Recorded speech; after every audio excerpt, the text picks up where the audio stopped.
ምዕራፍ 31 እንዲህም ሆነ በ11ኛው ዓመት በ3ኛው ወር ከወሩም በመጀመሪያው ቀን የእግዚአብሔር ቃል ወደ እኔ እንዲህ ሲል መጣ።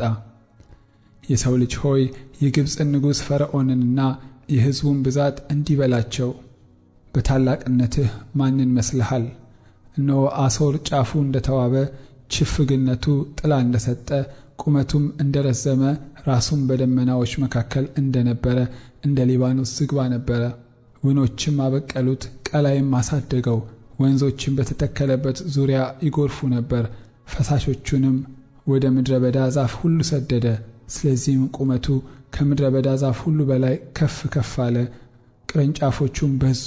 ጫፎቹንም ባበቀለ ጊዜ ከብዙ ወይኖች የተነሳ ረዘሙ። የሰማይ ወፎች ሁሉ ጎጆአቸውን በቅርንጫፎቹ ላይ አደረጉ። የምድርም አራዊት ሁሉ ከጫፎቹ በታች ተዋለዱ። ከጥላውም በታች ታላላቆች አሕዛብ ሁሉ ይቀመጡ ነበር። ስሩም በብዙ ውሃ አጠገብ ነበረና በታላቅነቱና በጫፎቹ ርዝመት የተዋበ ነበረ። በእግዚአብሔር ገነት የነበሩ ዝግባዎች አላጨለሙትም። ጥዶችም ቅርንጫፎቹን አስታ የሚባለውም ዛፍ ጫፎቹን አይመሳሰሉትም ነበር። የእግዚአብሔርም ገነት ዛፍ ሁሉ በውበቱ አይመሳሰለውም ነበር። በጫፎቹም ብዛት ውብ አደረግሁት። በእግዚአብሔርም ገነት በኤደን የነበሩ ዛፎች ሁሉ ቀኑበት።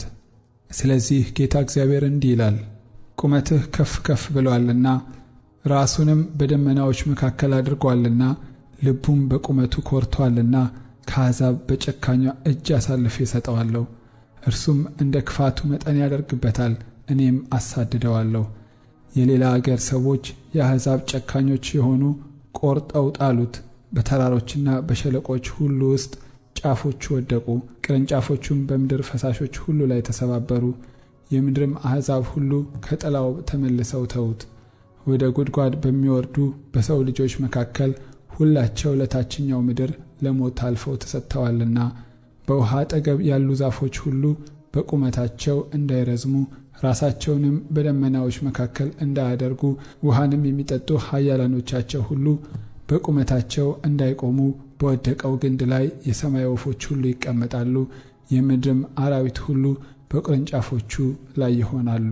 ጌታ እግዚአብሔር እንዲህ ይላል፣ ወደ ሲኦል በወረደበት ቀን ልቅሶ አስለቀስሁ፣ ቀላዩንም ስለ እርሱ ሸፈንሁት።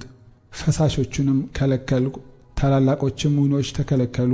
ሊባኖስንም ስለ እርሱ አሳዘንሁት። የዱርም ዛፎች ሁሉ ስለ እርሱ ዛሉ።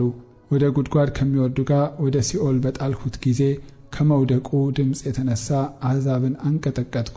ውሃም የሚጠጡ ሁሉ ምርጦችና መልከ መልካሞች የሊባኖስ ዛፎች፣ የኤደን ዛፎች ሁሉ በታችኛው ምድር ውስጥ ተጽናንተዋል። ክንዱም ወደ ነበሩት በአሕዛብ መካከል በጥላው ወደ ተቀመጡት በሰይፍ ወደ ተገደሉት ሰዎች ወደ ሲኦል ከእርሱ ጋር ወረዱ። በክብርና በታላቅነት በኤደን ዛፎች መካከል ማንን መስልሃል?